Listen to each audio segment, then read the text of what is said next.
Assalamu alaikum. Now we are going to see functions of relative pronouns.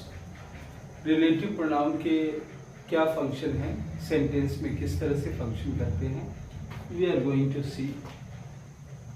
For example, who, whom, whose.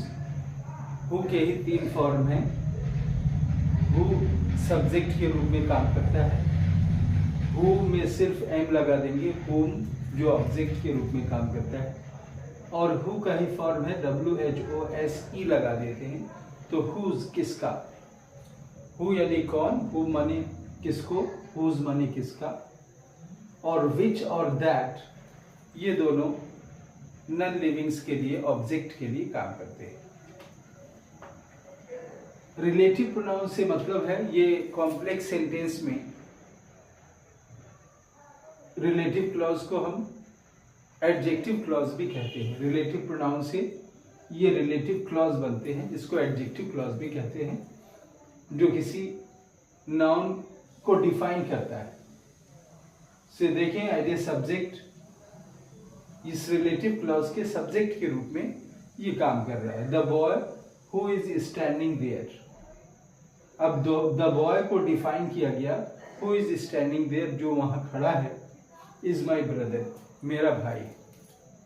अब ये define कर रहा है. अगर ऐसे बोलेंगे कि the boy is my brother, तो सवाल होगा कि कौन सा बॉय.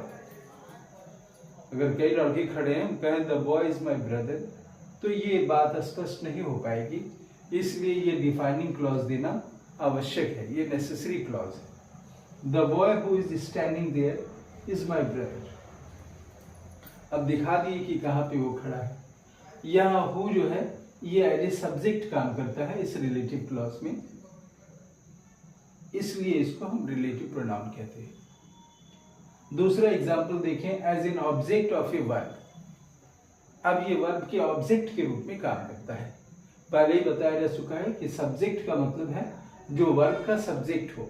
यहाँ हु इज स्टैंडिंग में कौन स्टैंडिंग कर रहा है, तो स्टैंड करने वाला ये हु शब्द इसका सब्जेक्ट था. यहाँ देखेंगे the man whom you saw there, यानी